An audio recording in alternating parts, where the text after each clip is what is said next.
This weapon is a serious problem. It's completely broken. It can easily one-shot kill a full life defense type with just the press of a button.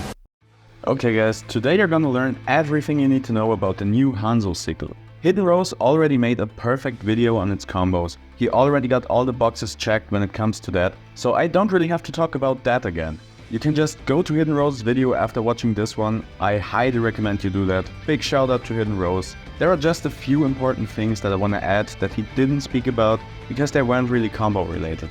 A lot of people initially didn't really like the weapon, which really surprised me considering how amazing it truly is. But I also immediately understood what kind of issues they were having with it. The good news is, I can solve that problem for you. Okay, I can tell you what kind of mistakes people are making with this weapon.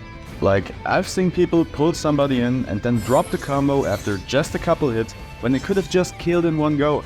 That's why you want to know the combos. Go and watch that Hidden Rose video later on, or the shorts I've been making on this weapon. And I have seen people getting utterly destroyed because they get blinded too much by that whole pulling people in thing. Let me tell you, all the people that were just running around spamming kunais, just spray and pray without much thought, they're in for a bad awakening with this weapon. Instead of throwing kunais or something, you throw your sickle and pull enemies towards you, which is actually an insanely useful ability in a lot of ways. But the thing is, you gotta know how to hit it. If you don't exactly know when it will hit and when not, you're just getting yourself killed. It has a very long animation lock, it leaves you wide open. If you miss, you are getting punished immediately. It kind of hits in the same way as the Flaming Hook Ninja tool would, so mostly just on a non-moving target or an enemy that is moving in a straight line towards or away from you. People been saying, oh, it won't hit shit, or it's inconsistent when it comes to the tracking. Which I can't really say, I had no issues with that. There are a lot of ways where you can safely snatch somebody out. When an enemy is charging towards you, for example. But that also means, on the other side, when you're playing against it, you don't want to blindly run into it. You want to bait it out, you want to throw your opponent off, making him miss and punish him for it. This is where the mind games begin, but it's far from where they end. You gotta anticipate, okay? You gotta try and predict each other, be able to make reads, stay aware of your surroundings, keep track of the available resources on both sides. Yeah, keep an eye on those enemy cooldowns. Try to analyze the enemy patterns. Don't forget to mix up your own and make the right adjustments and decisions. This is what it comes down to. And that's how you're gonna get something out of that hook.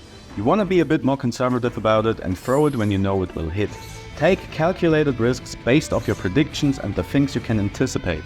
Right when somebody lands on the ground during his movement, when they use a move with a little wind up that you can see coming, moves that you can straight up counter, charge attacks, etc, etc. And then another important thing to know when it comes to that heavy attack is that it has a very high hit counter, so it will make your enemy fall after just a couple hits.